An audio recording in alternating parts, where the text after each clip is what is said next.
खुलुमबाय, आंनि मुङा फुंबिलि बसुमतारी। नोंथांमोनखौ साफ्रोमखौबो आंनि फुंबिलि रादाब इउट्युब चेनेलाव बरायनाय बावहरबाय। दिनै 15 जानुवारि 2022 मायथाइ। नोंथांमोननिसिम आं दिनै आरोबाव माखासे गोदान रादाब लाना फैदों। आसा खालामो नोंथांमोना दिनै बे आंनि भिडिअखौ जोबजासिम नायलांगोन होनना। 31 नं सिडली बियाबनि एमएलए जयन्त बसुमतारीया मागो दमासिनि साफ्रोमबो रायजो राजाफोरनो हामलायथि बावदों।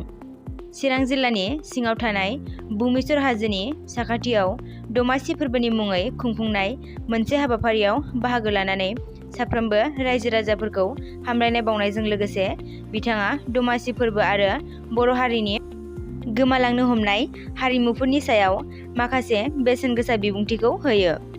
मागो दमासिखौ बर'फोरा मिथिस'हायै समनिफ्रायनो फालिबोदों। बर' हारिया हारिनि माखासे हारिमुखौ सोलोंथाइनि आंखाल एबा गावनिखौ अनसायनाय गैयैयाव माखासे दोरों हारिमुफोरखौ बावलांनो हमबाय। जेरै बेलागुर सावनाय, मागो दमासियाव लावखार ओंखाम जानाय बायदिफोरखौ नुनो मोनला। बेनि सोलाय सोनाबारिनि हारिमुफोरखौसो गोबाना लानायखौ नुनो मोनसै होनना बुङो। बेनिखायनो साफ्रोमबो रायजो राजा आरो फरायसा लेखा गोरों सुबुंफोरखौ गावनि हारिनि हारिमुखौ लाखिनो थाखाय खामानि मावलांनांगौ होनना आं सानो होनना बुङो। आसामनि लाहरी घाटआव अर खामनानै गं 10 दखानफोरा सेवहांगार जादों। खाथि खालानि सुबुंफोरनि बुंथिनाय बादिब्ला अर खामनाया गंसे सिलाइ दखाननिफ्राय सर्ट सार्किट जानानै अर नांना गंफ्रोमबो दखानाव खामहैलांदों। साखाथिनि सुबुंफोरनि बुंनाय बादिब्ला अर खोमोरग्रा हान्जाया समाव सफैनायमोनब्ला अर खामनायखौ लाखिनो हागौमोन होनना बुंदों। अर खामनायजों गासै 1 कौटिसो रां खहा जादों होनना मिथिनो मोननाय जादों। अर खामनायखौ खोमोरनो थाखाय गं 4 फायार ब्रिगेड गारिनि मददजोंसो अर खामनायखौ होबथानो हादों। आसामनि हिमन्त बिश्व शर्माया गांसे बिजाब दिहुननो थांखि लादों। बिजेपि सरकारनि दैदेननायाव 1 बोसोर आबुं जानायाव फैगौ मे दानखालि हिमन्त बिश्व शर्माया गांसे बिजाब दिहुननो थांखि लादों। बिथांनि बादिब्ला मुख्यमंत्री की डायरी बिजाबाव बिजेपि सरकारनि 1 बोसोराव मावफुंनाय खामानिफोरखौ बेखेवना होगोन। हिमन्त बिश्व शर्माया थांनाय बोसोरनि 10 मे खालि आसामनि चिफ मिनिस्टार महरै समायखिरा लादोंमोन। थांनाय मार्च एप्रिलाव जानाय बिधान सभा बिसायख'थियाव देरहानानै फिन खेबसेबाव आसामाव सरकार दादों। हिमन्त बिश्व शर्माया बावैसो सिगां खौरांगिरिफोरनि सिगाङाव बे बोसोराव गांसे बिजाब लाबोनायनि बाथ्रा बुंदों। बिजाबाव बिथाङा गाहाय मन्थ्रि महरै थांनाय समफोरखौ माबोरैहाय हगार हरदों आरो मा खामानिफोर मावदों बेसोरनि सोमोन्दो खिन्थानाय जागोन आरो बिथाङा सिगांनिफ्रायनो सासे जार्नाल दोनदों होनना बुङो।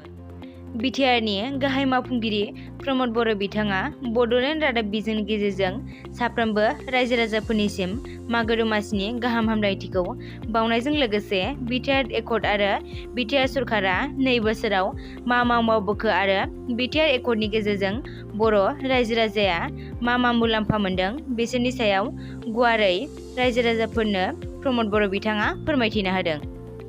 बिटिआर एकर्डनि बाहागो गोजोन गोरोबथानि गेजेरजों गोबां एनडिएफबि केडारफोरा हाथियार गथायनायनि उनावहाय रिहेबिलिटेसनफोरखौ आरो बिथांमोननि केस उइथड्रनि हाबाफारियाबो आवगायगासिनो दं।